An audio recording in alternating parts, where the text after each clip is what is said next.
Olá, feministas literários!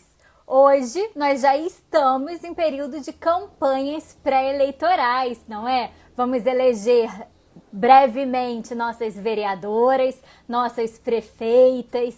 Sou até estranho quando eu falo vereadora e prefeita assim no feminino, não é mesmo? Afinal de contas, o espaço público sempre nos foi renegado. E é justamente por isso que nesse cenário atual de pré-eleições, é mais importante do que nunca a gente começar a discutir, a refletir sobre a democracia, uma leitura feminista, adotar uma perspectiva feminista da democracia, para que a inclusão da metade da população brasileira não seja ainda apenas meramente formal, para que não seja ainda apenas uma utopia. Hoje, as mulheres já podem votar. Ah, Raíssa, é lógico, né? Mas se a gente parar para pensar, há um século atrás, no início do século XX, isso era desacreditado, isso era ridicularizado pela sociedade. Hoje, nós já votamos, mas a nossa participação política ainda é muito baixa, praticamente negativa. Nós temos candidaturas femininas que são forjadas para que os partidos políticos se adequem à legislação. A gente tem uma baixa, quase nula representatividade feminina dentro do Congresso Nacional, das câmaras dos vereadores, nas assembleias legislativas, no Poder Executivo e também no próprio Poder Judiciário. Assim, na proposta que eu já iniciei aqui no programa do Feminismo Literário 16, quando eu abordei o texto de Democracia Agonística da Chantal Mouffe, nós iremos abordar no programa de hoje o tema da democracia feminista. E é para isso que eu convidei a incrível Vanessa Berner para conversar aqui com a gente. Vanessa Oliveira Batista Berner é formada em Direito pela Universidade Federal de Minas Gerais, onde realizou também o seu mestrado e doutorado. Ela fez um período de estágio doutoral na Universidade Complutense de Madrid e atualmente ela é professora titular de Direito Constitucional da Universidade Federal do Rio de Janeiro. Observe, é a primeira professora mulher titular de Direito Constitucional do Brasil. Não é pouca coisa não, viu, gente? Além disso, ela é coordenadora do Laboratório de Direitos Humanos, LADI, da UFRJ, e coordenadora do Programa de Pós-Graduação em Direito, também da UFRJ. Eu tive o imenso prazer de ser aluna dela em 2 disciplinas no doutorado. E uma dessas disciplinas, a gente justamente debateu, refletiu sobre várias autoras, sobre vários textos que se debruçavam sobre a democracia feminista. E as reflexões foram tão incríveis, tão maravilhosas e importantes que eu quis trazer aqui para vocês um pouquinho dessas análises. Então, para quem não me conhece, eu me chamo Raíssa Ribeiro, sou doutoranda em Direito pela Universidade Federal do Rio de Janeiro, sou mestre em Direito Constitucional pela UF, especializada em Direitos Humanos pela Universidade de Coimbra, sou professora universitária e pesquisadora das teorias feministas, além de apresentadora desse nosso programa.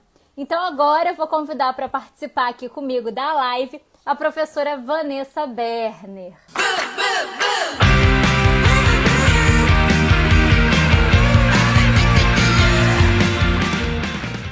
Ei, Raíssa. Tudo bem? Muito obrigada por ter aceitado o convite. É um prazer ter você aqui comigo. Muito feliz. Então, eu gostaria de começar conversando com você sobre as teorias sobre as teorias da democracia, né? Quais são as teorias da democracia que nós temos hoje? Quais são as teorias democráticas antes da gente entrar nessa perspectiva feminista? Tá. Bom, nós temos partindo da perspectiva de que a teoria feminista ela é também uma teoria política, portanto, que ela é uma teoria da história, né? Ou seja, todas as teorias da democracia, as teorias políticas, elas não descrevem apenas os modelos de Estado. e enumeram formas de governança, né? Elas também são teorias da história, na medida em que elas vão condicionando o próprio relato. Então, a teoria feminista ela é uma teoria política, ela não é uma teoria voltada para uma questão apenas social, ela é uma teoria política, né? E as teorias políticas que vão trabalhar a democracia são a teoria liberal, né? Nós vivemos no Ocidente, a maior parte das democracias ocidentais são democracias liberais, e as teorias democráticas socialistas. Então, nós temos aí dois tipos que foram vivenciados, né? E as teorias democráticas liberais, elas vão se caracterizar por ter uma marcação muito forte na consciência do indivíduo. Então, o individualismo, a ideia de individualidade, ela é muito cara ao liberalismo. Da mesma forma que a luta de classes é muito cara ao marxismo e, portanto, às teorias democráticas socialistas, chamadas de socialistas, né? Denominadas de socialistas.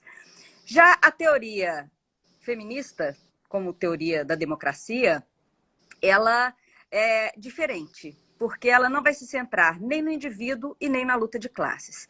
Ela se centra na consciência de gênero, na consciência de que há uma diferença de fato, né? E, portanto, essa teoria ela vai permitir explicar tanta a desigualdade, que é o que as outras teorias não conseguem fazer. Ou seja, a teoria marxista e a teoria liberal, ambas, elas vão ser teorias falhas, elas sempre vão excluir metade da humanidade, né? Então, ou mais da metade da humanidade. E a teoria feminista não, ela é extremamente inclusiva, pelo motivo de que ela vai trabalhar a desigualdade tanto em termos distributivos como de reconhecimento, né? Recentemente, a Nancy Fraser escreveu um livro propondo uma teoria da justiça tridimensional. E essa teoria da justiça tridimensional, ela compreende uma dimensão política, que é a questão da representação, que é uma das questões mais caras aos estudos sobre a democracia, uma dimensão econômica, que é a questão da distribuição, e uma dimensão cultural, que é do reconhecimento, né? Que é trabalhado pelas teorias culturais e pelas teorias críticas de reconhecimento. A teoria feminista, quando a Nancy Fraser, que é o último livro dela, né? Neste último livro dela, ela vai dizer, inclusive, que a teoria feminista é a única que vai propor que essa desigualdade seja tratada em todos esses aspectos. A teoria liberal não vai se preocupar com a questão da distribuição, da distribuição. As teorias marxistas vão trabalhar mais com a dimensão cultural, com a questão de reconhecimento. A teoria feminista ela vai trabalhar com todas. Todas elas. De forma integrada, né? Exatamente. E o que a gente pode entender por uma democracia, por uma perspectiva feminista? A democracia, numa perspectiva feminista, ela já respondeu uma pergunta que foi colocada aqui, que a pessoa disse que eu delirei porque eu falei que o marxismo exclui metade da população. Exclui sim, porque na realidade não há nenhuma abordagem de gênero na teoria marxista. A teoria feminista, inclusive, é uma teoria crítica e, portanto, ela tem como um dos fundamentos a teoria marxista, ao lado da psicanálise freudiana. E a questão é que a teoria crítica ela vai fazer uma crítica ao marxismo justamente pelo fato de que ele não tem uma abordagem sobre igualdade de gênero, e sim ele se centra na luta de classe, ou seja, não é um fator central, né, para a teoria marxista, o debate sobre a questão de gênero. E mesmo as autoras feministas marxistas, como as que vão vir, a Rosa de Luxemburgo, por exemplo, elas vão fazer críticas ao marxismo nesse sentido, no sentido de que efetivamente o marxismo não tem nenhum debate sobre gênero e, portanto, se perpetua dentro de... Quer dizer, o marxismo ninguém nunca viveu, né? Vamos ser honestos todos aqui, né? Ninguém nunca viveu num estado marxista, num mundo marxista, isso nunca existiu, né? A Alexandra Kollontai também vai tratar desse tema. o Rei 360 que está perguntando se ela é uma das que vai tratar deste assunto, e ela é uma das que trata melhor, inclusive, ela e a Rosa Luxemburgo. Então, a questão é que a consciência de sexo, ela parte desse individualismo que é do liberalismo e vai ser partir desse debate, né? Porque o sexo ele constitui um traço diferenciador entre homens e mulheres, mas também vai partir da igualdade, a teoria feminista, né? Porque ela vai trabalhar, operar em níveis distintos de realidade. Ela vai proceder ao reconhecimento tanto da individualidade quanto da igualdade. Portanto, ela é uma teoria que se propõe a ser mais complexa, mais completa. Uhum. Professora, talvez seria bom a gente abordar aqui, né, quando a gente está falando de igualdade de gênero, como é que, porque também fizeram algumas perguntas, como é que essa igualdade de gênero, ela não está querendo se referir apenas às mulheres, né? Como é que a gente tem uma análise que é uma análise interseccional e, de outro lado, como é que as mulheres foram historicamente excluídas da participação do ambiente público, né? Se você puder comentar um pouquinho sobre esses fatos. Sim. Esse é um ponto crucial para o entendimento do que é o feminismo, né? As mulheres elas foram excluídas do espaço público a partir do final da Idade Média. Quando começa a se conformar o Estado moderno, o Estado como nós conhecemos hoje, as mulheres elas vão ser excluídas do espaço público e relegadas ao espaço privado. E a partir do momento em que isso ocorre, elas naturalmente são excluídas da política. Então, essa questão entre público e privado, ela é um ponto fundamental para se trabalhar a teoria feminista. Autoras como a Silvia Federici, por exemplo, vão trabalhar essa questão da exclusão da mulher do espaço público de uma forma muito metódica, né? E, efetivamente, ao sermos excluídas, nós deixamos de tomar decisões sobre tudo que diz respeito, sobre tudo que nos interessa, né? Então, nós, mulheres, ao não participarmos da política, ao sermos relegadas ao espaço privado, nós deixamos de participar em tomadas de decisão de tudo que diz respeito aos nossos corpos, por exemplo, ou de questões como políticas que dizem respeito à forma como esse espaço privado se estrutura, o que diz respeito, por exemplo, ao mundo do trabalho, embora sejamos todas trabalhadoras, tanto no âmbito doméstico quanto fora dele. Então, o público e o privado, essa ideia de público e privado, ela vai ser extremamente relevante para os estudos feministas. E é justamente isso, né? A gente está há tanto tempo sendo renegadas desse espaço público que está na hora da gente tomar ele para a gente de volta, né? E aí vou retomar, então, aqui para o nosso ponto crucial. O que a gente pode entender, então, como uma democracia por uma perspectiva feminista, né? O que isso faria? Quais seriam os seus grandes pontos centrais? Olha, a Catherine McKinnon, por exemplo, ela vai dizer que o feminismo é a primeira teoria que vai emergir daqueles cujos interesses ela própria afirma, né? O método feminista é um método de criação de consciência. Porque ao se criar a consciência, por esse método, vai se traduzir em termos teóricos a realidade que a gente procura compreender. Então, o feminismo, ele, ao criar a consciência, numa combinação entre pensamento e realidade social, ele vai abarcar o gênero no seu sentido mais amplo. E essa é uma questão importante, porque a consciência das mulheres ela precisa ser compreendida não como um pensamento individual ou objetivo, mas como um ser social e coletivo. Então, o reconhecimento de que o pessoal é político, ele vai derivar deste processo de conscientização. E nesse processo de conscientização está implícito o método do feminismo de conhecer o mundo nas suas ramificações, sejam elas epistemológicas ou políticas. Então, Raíssa, é importante a gente compreender que quando a gente fala desta teoria feminista como teoria política, nós podemos defini-la como se fosse um conjunto de ideias tecida em torno à crítica dos valores, em torno à crítica do sistema, das dinâmicas patriarcais sobre as quais se estruturam os estados e as sociedades, e todas as sociedades. Não houve nunca uma sociedade Não há no mundo uma sociedade hoje em que as mulheres estejam participando dessa estrutura de uma forma completa, não é? Completa. Uhum. Então, é interessante também a gente pensar, Raíssa, porque o feminismo ele é extremamente inclusivo, não é? E um dos debates que a gente tem hoje dentro da teoria feminista é justamente o fato de que as raízes do feminismo são eurocêntricas, não é? Uhum. E que, ao ser eurocêntrico, um dos questionamentos que começa a surgir, especialmente na América Latina, é sobre o fato de que essa matriz euroetnocêntrica, ela vai trabalhar numa perspectiva de mulher como um conceito universal. Porque o colonizador, quando ele chega nas Américas, o que ele vai fazer é dizer o seguinte: olha, nós temos aqui uma alteridade que precisa ser demarcada, né? Então, o colonizador, quando ele chega na América Latina, ele vai dizer, você é diferente de mim.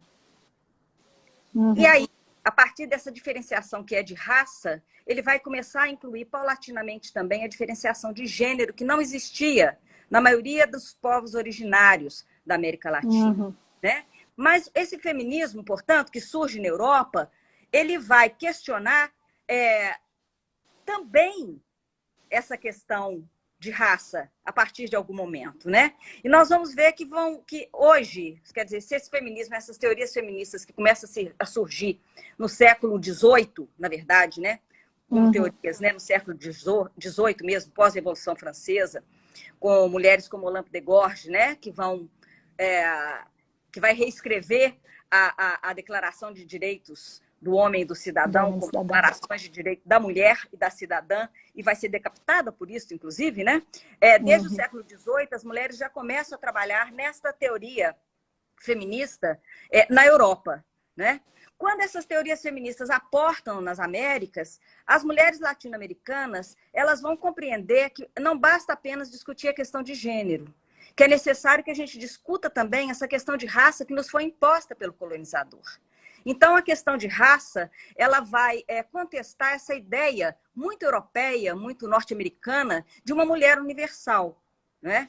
Que talvez você e eu possamos simbolizar um pouco dessa mulher universal. Uma mulher branca, uma mulher de classe média, uma mulher que tem acesso aos bens, uma mulher que tem acesso à justiça, uma mulher que tem uma série de privilégios, né?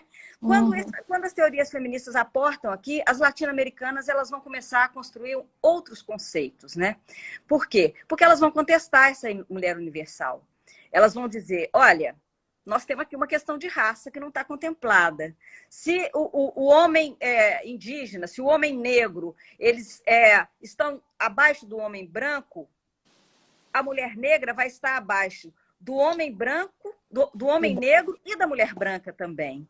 Então, esse tipo de debate, ele é um debate que é questionador, porque ele traz uma outra proposta de se ver o mundo, né? Contra os paradigmas aos quais a gente está acostumado, principalmente dentro da academia, contra as práticas culturais, contra as práticas sociais ocidentais. Por quê? Porque, na verdade, essa teoria feminista ela vai se firmar como uma forma de resistência, né? Ela vai precisar se firmar como uma forma de resistência. E essa questão é uma questão muito cara ao feminismo e ela é muito complicada, porque a maioria das mulheres já sofreu alguma discriminação de gênero. Nós sofremos discriminação o tempo inteiro, não é? Entretanto, o que a gente percebe é que muitas mulheres, o que elas não têm é a consciência de sexo. E sem essa consciência, nós não somos verdadeiramente feministas.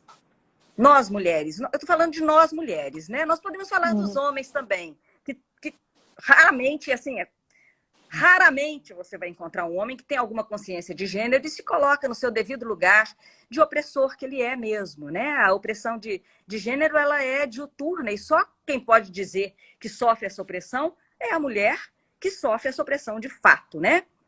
Então, o que vai acontecer é que a partir do momento em que essa mulher toma essa consciência de si, que ela compreende o lugar em que ela é colocada nesse sistema patriarcal, ela vai começar a fazer este debate, que é um debate que tem que começar de dentro para fora. As modificações começam primeiro dentro da gente. Nós, mulheres, em todos os espaços que nós vamos, nós somos agredidas, não é? E você sabe bem disso porque você é mulher. E eu acho que todas as mulheres que estão aqui me ouvindo também devem saber disso, né?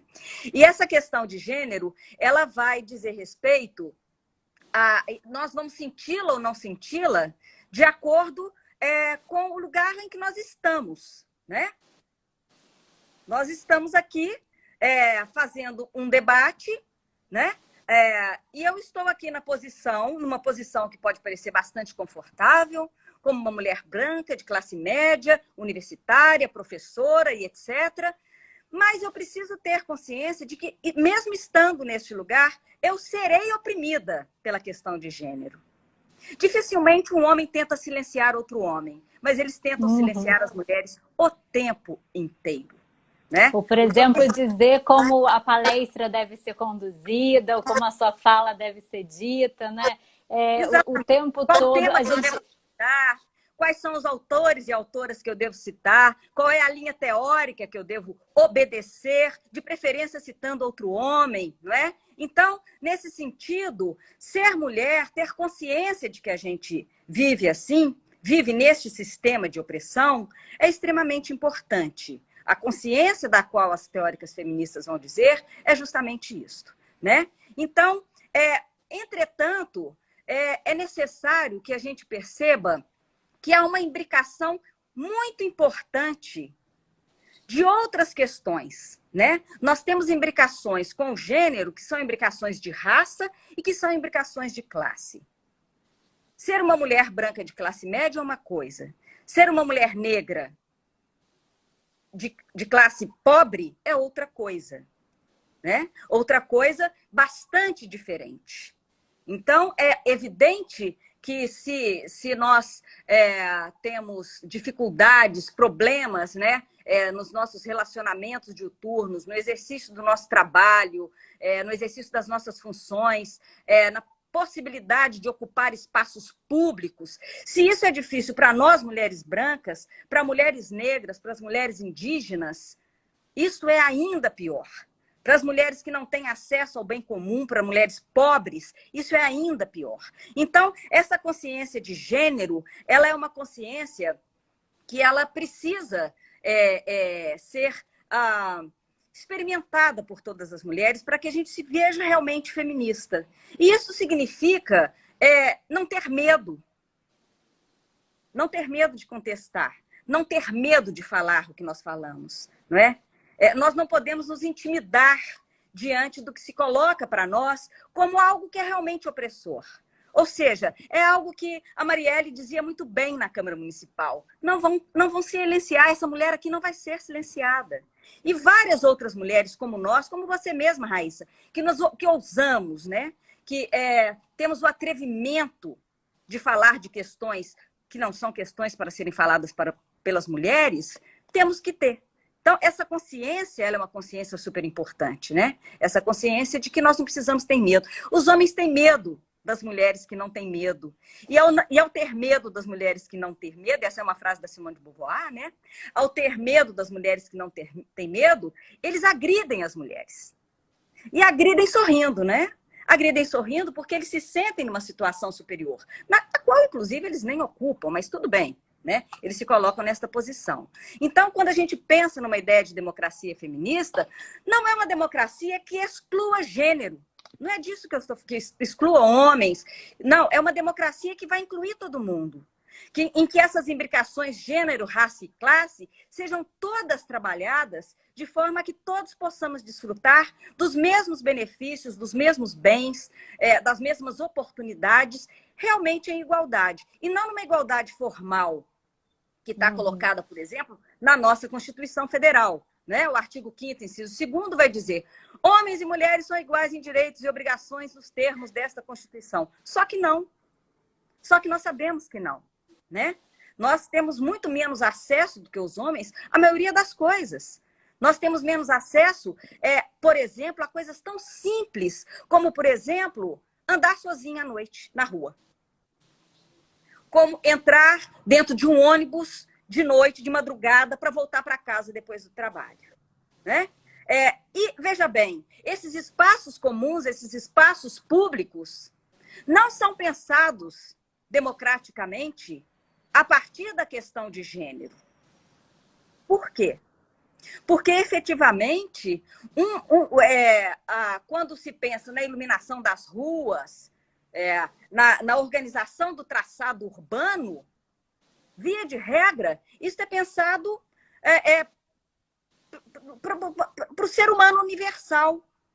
Quem que é o ser humano universal? É o homem branco, proprietário, cristão, letrado, né? Então, esta questão é uma questão que a democracia feminista se propõe a pensar. Como é que nós podemos pensar todas essas questões a partir dessa imbricação de gênero, raça e classe?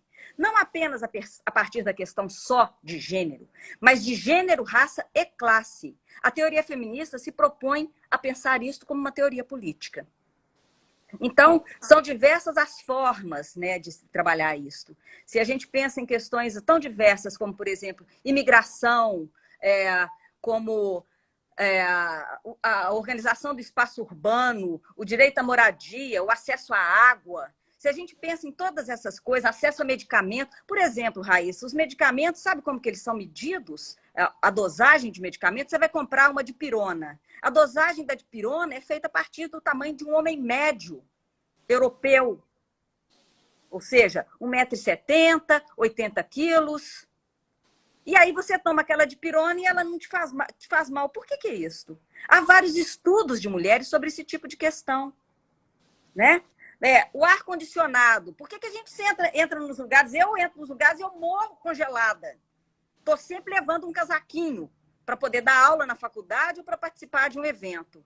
Por quê? Porque o ar-condicionado também é feito de acordo com essa ideia de um homem. Ou seja, não há um debate que seja voltado para políticas públicas em qualquer área que trabalhe nessa perspectiva de imbricação. Né? A Leti Gama, que fala na interseccionalidade. Leti, posso chamar assim, né? A interseccionalidade, ela é um conceito super importante que é criado por uma mulher negra, a Kimberly Crenshaw, nos Estados Unidos, nos anos 70, no início dos anos 80. A Kimberly Crenshaw, ela vai começar os estudos dela, as pesquisas dela, falando a partir da teoria crítica da raça. Mas ela vai lá na Universidade de Harvard, mas em um determinado momento ela vai perceber que ela nunca vai ser respeitada dentro da própria instituição como o colega dela do mesmo departamento, o Derek Bell, por exemplo, que era um homem negro, né? Então, ela vai dizer, não é possível que a gente vá trabalhar isso apenas na perspectiva de raça. Nós temos que trabalhar a questão da raça interseccionada, ou seja, interseccionalizada com a questão de raça, de gênero. A Angela Davis vai escrever, vai se lembrar que é necessário que se discuta também a questão de classe. Então, a interseccionalidade propõe esse debate entre raça, gênero e classe, né? Hoje, as feministas descoloniais, Leti, elas vão dizer o seguinte: o conceito de interseccionalidade já não nos basta. Elas vão propor, a Oti Curiel, por exemplo, ela vai dizer que é necessário que a gente discuta essas questões de gênero, raça e classe como se fossem imbricadas, ou seja, como se houvesse uma sobreposição de uma à outra.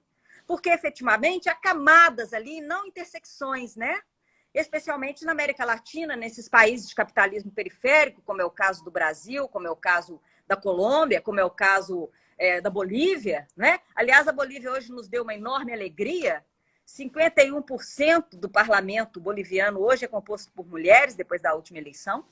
Então, essas feministas descoloniais, elas vão ir além deste conceito de interseccionalidade, propor a ideia de imbricação. Exatamente, é o outro do outro e do outro, né? Então, voltando para esse debate da teoria feminista que a gente está falando aqui, esta questão, ela é uma questão extremamente importante, porque quando a gente fala de políticas públicas, nós estamos falando de representatividade. No Brasil, nós não estamos representadas. Quem que decide sobre aborto, por exemplo, sobre direitos sexuais e reprodutivos? São os homens. Seja onde Seja for, no legislativo, seja no judiciário, onde seja for. no executivo. Então, a questão, como que nós podemos ter uma democracia de fato se nós não temos representação neste sistema democrático? Como é que isto pode funcionar para nós, né? O Brasil hoje, nessa última legislatura, no fatídico ano de 2018, o Brasil vai ter um número recorde de mulheres eleitas. Aumentou 100%, né? Aumentou 100%. Gente, chegamos a, olha, 10% do Congresso Nacional. É inacreditável. É inacreditável. E aí vão votar questões que dizem respeito aos nossos corpos e nós não somos consultadas. São feitas audiências públicas no Supremo Tribunal Federal, no Congresso Nacional, e são chamados os homens para poder falar sobre nós. Nós somos a maioria. Nós somos a maioria numérica, mas somos minoria no sentido de sermos destinatárias de direitos ou de políticas que nos digam respeito. E assim, quando a gente pensa nessa questão, né, nessa imbricação gênero, raça e classe, as mulheres pobres e as mulheres negras, elas são ainda menos representadas. Recentemente, uma das minhas orientandas na pós-graduação fez uma pesquisa, duas delas fizeram pesquisa sobre mulheres na política, né? Uma até lançou o livro dela hoje sobre as candidatas fictícias, a Roberta Laena, um livro incrível, em que ela vai contar como que as mulheres são tratadas dentro dos partidos políticos, e não só dos partidos de direita, nos partidos de esquerda também, né? Elas estão ali para cumprir uma cota. Então, mesmo que elas não estejam cumprindo cota, que sejam trazidas de bom grado ali, elas são relegadas a um segundo plano, né? O financiamento maior não é para elas. A maioria dos partidos vai funcionar assim. Por quê? Porque esse é o espaço do homem, né? A outra aluna minha que trabalhou isso, trabalhou com violência política contra as mulheres negras que ocupam cargos de chefe do executivo. E é uma coisa inacreditável, porque são pouquíssimas as mulheres que são eleitas negras para cargos executivos. Hoje, no Brasil, não chega a 3% o número de prefeituras que são ocupadas por mulheres negras. E o mais impressionante da pesquisa dela, que ela entrevista essas pessoas, é que essas mulheres, elas continuam seguindo com a vida normal. Elas saem lá da prefeitura e vão fazer o supermercado, preparar o jantar, corrigir o dever de casa dos filhos e cuidar da vida pública. Então, mesmo quando nós estamos na vida pública, nós também estamos na vida privada. Não se trata apenas de debater jornada de trabalho. É de debater o nosso limite, inclusive, como seres humanos, né? Ou seja, é preciso que a gente pense na gente, e temos que pensar isso dentro do sistema democrático, no modelo de democracia, em que a gente tenha tudo. Redistribuição, reconhecimento, né? E igualdade.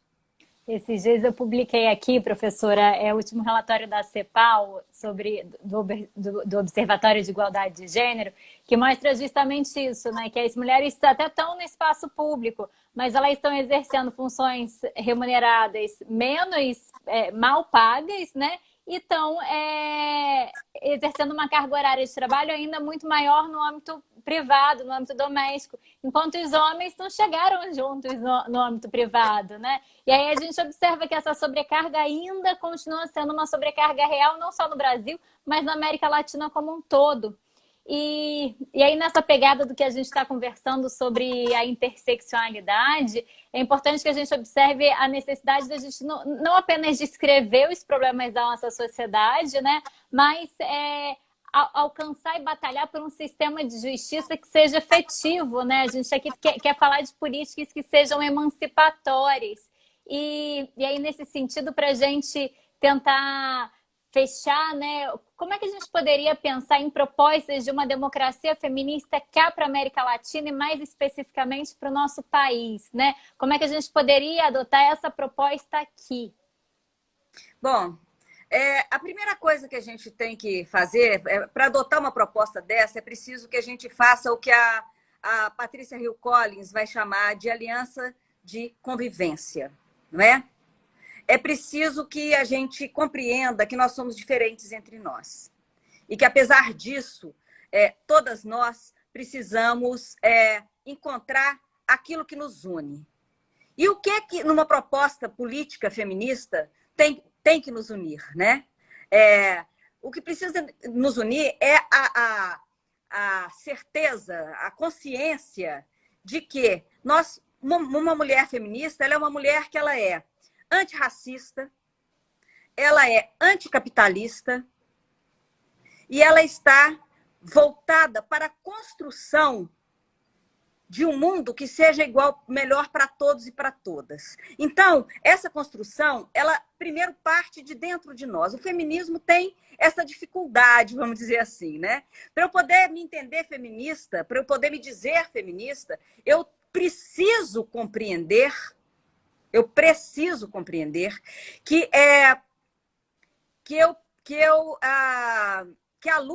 a nossa luta tem que ser comum. Então, eu, como mulher branca, eu tenho que compreender que a luta da mulher negra, ela é, em algum momento, diferente da minha, sim. Mas que nós temos que nos dar a mão nesse sentido, né? Então, aquela virou um bordão, né? Ninguém larga a mão de ninguém, etc, etc, que é um bordão do feminismo, né? Ou juntas nós somos melhores, essa coisa toda. É preciso que a gente compreenda quais são os nossos pontos em comum, né? Quem é o nosso inimigo? O nosso inimigo é o sistema patriarcal. Este é o nosso inimigo. É ele que nos coloca no lugar em que nós estamos. É este inimigo comum que nós temos que enfrentar, né? Então, a primeira proposta é que a gente trabalhe com essa lógica da consciência, né? Depois é preciso que a gente compreenda como que as outras lutas também são nossas. Então, a luta antirracista é a nossa luta também. A luta anticapitalista é a nossa luta também. É preciso que nós tenhamos essa consciência e que nós façamos esta luta. A prática disto, Raíssa, ela não é monumental. Essa prática, ela é uma prática diária, né? E ela exige de nós muita paciência, muita dedicação, muita sabedoria. Por quê? Porque, de fato, nós vamos o tempo inteiro tomar porrada. Não tem a menor dúvida. E a porrada você vai tomar, não é assim. Você vai tomar de você mesmo, inclusive. De vez em quando você vai parar e vai pensar, caraca, eu falei isto. Eu fiz isto. Você vai olhar pro seu companheiro, eu fui racista. Eu fui racista. E você vai se dar conta de que foi. São pequenas coisas que a gente tem que mudar. Mas, ao mesmo tempo, nós temos que construir juntas, não é? Temos que construir juntas aquilo que nós pensamos que é importante. O que é importante? O importante é que nós saibamos que nós temos que ocupar todos os espaços, não é? E temos que nos aliar com aqueles que são, de fato, nossos companheiros e companheiras. Companheiras e companheiros. Porque os homens que têm essa consciência de gênero, né, também são nossos aliados.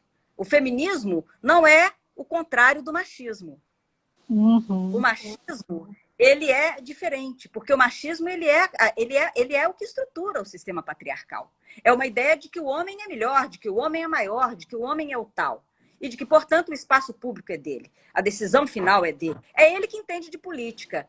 De finanças é ele que sabe. Não, homem é que serve para poder tomar as grandes decisões, para poder fazer isso, para poder... Não, na verdade, é preciso que a gente tome a consciência e que faça isso no nosso dia a dia. Isso não é fácil, né? Isso não é fácil, isso te cria inimigos. Você vai fazer inimigos. Você vai fazer inimigos dentro da sua casa. Porque em algum momento você vai ser obrigado a falar para o seu filho, meu filho, você é machista. Você vai virar para o seu namorado e vai falar, querido, menos machismo, por favor. E aquele cara que é um bacana, né? É bacana, ele se acha um tal. mas efetivamente ele vai demonstrar em algum momento que é machista. Mas não é porque ele é um babaca, não. É porque essa é a estrutura na qual nós fomos forjadas. Tá enraizado, né? Isso é muito profundo dentro de nós, né? É muito profundo. Então, para que nós possamos pensar numa democracia feminista, o primeiro passo que nós temos que dar é o passo de autoconsciência, né? A consciência de sexo, a consciência de gênero. Esta consciência nós precisamos ter. É a primeira, é a mais importante de todas. Então, por exemplo, o que cabe ao homem para ser nosso parceiro nessa luta? O que ele tem que pensar? Ele tem que entender, olha, eu tenho esta questão de que eu nasci homem. E, portanto, por ser homem, eu posso sair sozinha à noite. A minha namorada não. Questões como essa que parecem muito simples, mas que são muito difíceis da gente ter no nível da consciência, né? E depois nós temos que buscar as nossas alianças, né? A Patricia Hill Collins, no último livro dela, que se chama Intersectionality, é o livro mais novo dela, ela vai dizer o seguinte, que as mulheres, as pessoas vêm buscando 2 tipos de aliança, né? As chamadas alianças de conveniência, que são aquelas alianças que vão ser importantes em determinado momento para um determinado assunto. Então, eu vou dar um exemplo que eu gosto muito, porque eu acho que todo mundo aqui vai lembrar. Em 2018, entre o primeiro e o segundo turno, começou no Brasil uma campanha, a campanha do Ele Não, né? E na campanha do Ele Não, estava todo mundo na rua. Todo mundo na rua. Todo mundo abraçado, levantando bandeira. Então, estava lá o movimento feminista negro, o movimento feminista branco, o movimento LGBT, o movimento das mulheres trans, os homens estavam lá, os partidos políticos, todo mundo lá abraçado de mão dada. Ele não. Aquilo nos unia. Milhões de pessoas foram para a rua. Acabou aquilo ali. Cadê a união? Acabou também. Cadê a união em torno das pautas? Eu, como mulher cis, eu preciso me solidarizar com as mulheres trans. Eu preciso compreender o problema que elas vivem que eu não vivo, né? Aqueles homens brancos que estavam ali de mãos dadas comigo precisam se lembrar também de que as mulheres precisam deles nessa luta. As mulheres brancas precisam compreender que as mulheres negras precisam delas na luta. Ou seja, nós temos que fazer alianças que sejam de convivência. Nós temos que compreender que o que importa para uma importa para todas. E todos nós somos vítimas do mesmo sistema que nos oprime, né? Então, a primeira questão é esta. E a partir da construção dessas alianças, nós podemos ter excelentes resultados. Você é professora de Direito Constitucional, como eu. Então, vou lembrar você de uma coisa que você sabe, mas que sempre vale lembrar, né? Falar novamente. O que foi a Constituinte de 86 e 87 no Brasil para as mulheres. Entre 86 e 87, as mulheres da Associação de Mulheres do Brasil, da AMB, né, se uniram em torno do Conselho Nacional da Mulher. O Sarney reativou o Conselho Nacional da Mulher durante o período da Constituinte, de tanta pressão que as mulheres fizeram. E, a partir daí, as mulheres se organizaram em Brasília durante todo o processo constituinte. A pauta das mulheres latino-americanas foi, na Constituinte brasileira, contemplada em 85% dos pontos. 85% dos pontos da pauta latino-americana. Por quê? O que não entrou? O que ficou de fora? E por que ficou de fora? Né? Quer dizer, durante 2 anos, essas mulheres todas ali no Congresso Nacional iam de porta em porta conversar com as deputadas constituintes e com os deputados constituintes. Dizer a eles da importância que era ter esse debate, assegurar direitos das mulheres na Constituição Federal. E veja, as mulheres que eram deputadas federais, deputadas constituintes, elas não eram feministas exatamente. A maior parte dessas mulheres que estavam na Constituinte, elas eram mulheres que eram filha do senador, casada com um deputado, irmã do prefeito, e que chegaram ali, né? Nós estamos falando dos anos 80. Uhum. Então, é espantoso que a gente tenha conseguido essa pauta toda, emplacar essa pauta. Por que nós emplacamos? Porque nós nos unimos em torno dessa pauta. O movimento social se uniu em torno dessa pauta. A Lélia Gonçalves, ela foi para o Conselho Nacional de Mulheres. E lá do Conselho, ela comandava isso tudo aí, né? Ela, a Chuma Schumacher, né? Telefonava para os deputados, mandava bilhetinho, batia na porta, junto com essas deputadas, né? Fazendo o possível para que tudo isso acontecesse. Ficou de fora da Constituinte apenas, veja bem, o aborto, que foi uma negociação, porque efetivamente a questão do aborto não era algo que pudesse ser negociado naquele momento. Então, o risco era perda, né? Seria uma perda. Se fosse debater o aborto naquele momento, a gente corria o risco de perder o resto da pauta.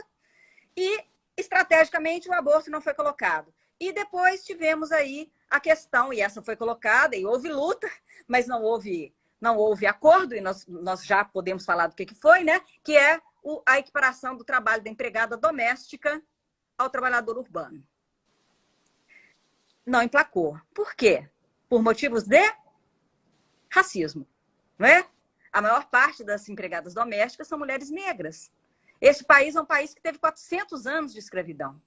É um país que teve que esperar a gente chegar nos anos 70, anos 80, para que a Lélia Gonçalves escrevesse uma réplica ao Gilberto Freire e dissesse: querido, não tem democracia racial neste país, não, senhor. Você está bem do enganado, né? E forjasse aí uma outra forma de se encarar a questão do racismo no Brasil, né? Então, isso, tanto é assim que só agora, acho que em 2014, né, que entrou em vigor a lei sobre a empregada doméstica. Então, de fato, nós fizemos ali uma importante aliança. Por que nós não prosseguimos nessa aliança, Raíssa? Né? Eu pergunto, quantas de nós, mulheres, aqui, estão se propondo a votar numa feminista? Né? Quantas? Quantas de nós leva isso realmente a sério e está, de fato, olhando o programa político das mulheres que são candidatas para a vereadora neste país e dizendo: não, eu vou eleger essa aqui porque essa aqui tem consciência de sexo. Essa aqui, ela tem uma pauta que me interessa, né? Então, essas são questões que a gente tem que pensar que a gente tem que abordar, que a gente tem que falar nelas exaustivamente quando a gente está falando da questão da democracia numa perspectiva feminista. A gente acabou abandonando a luta, né? E esquecendo que só através da luta é que a gente consegue, né? Os direitos humanos só são... Você vive falando isso, né, professora? Os direitos humanos são processos de luta. E se a gente não está ali o tempo todo vigilantes, constantes e lutando, a gente realmente perde esses nossos direitos, que são os direitos mais frágeis. Professora, eu quero agradecer muito a sua presença aqui. Quero te pedir desculpas por qualquer importuno, né, que tenha ocorrido. Eu acho que cada vez mais a gente tem que trazer mais voz às nossas vozes, né? Foi muito importante você aqui falar para a gente um pouquinho mais sobre essas propostas da democracia feminista, para a gente entender que a gente só consegue pensar em uma democracia efetiva e não uma democracia meramente formal se a gente adotar uma perspectiva feminista que englobe a todos e que efetivamente queira incluir todo mundo, e não só uma parcela da população, como a gente observa até hoje. Eu não sei se você quer fazer alguma outra colocação final. Eu só quero agradecer a oportunidade de estar aqui debatendo com você. Não tem problema nenhum questionamento. O debate é isso mesmo, há opiniões que são diferentes. A minha ideia aqui é que a gente mantenha esse debate aberto. E, no mais, o que a gente tem que ter em mente é que é isso, né? Dentro de uma democracia feminista, cabem todas as opiniões, inclusive contrárias às nossas. Isso, mas sempre com respeito, né? Isso é fundamental, que as divergências sejam pautadas com muito respeito aos outros. Professora, muito obrigada. Obrigada a você, Agradeço Raíssa, demais e pelo espero ter projeto. você aqui mais vezes. Sim. Tá bom? Beijo. Um abraço pra Beijo, beijo. você. Tchau, Obrigada. tchau. Tchau, gente. Até a próxima.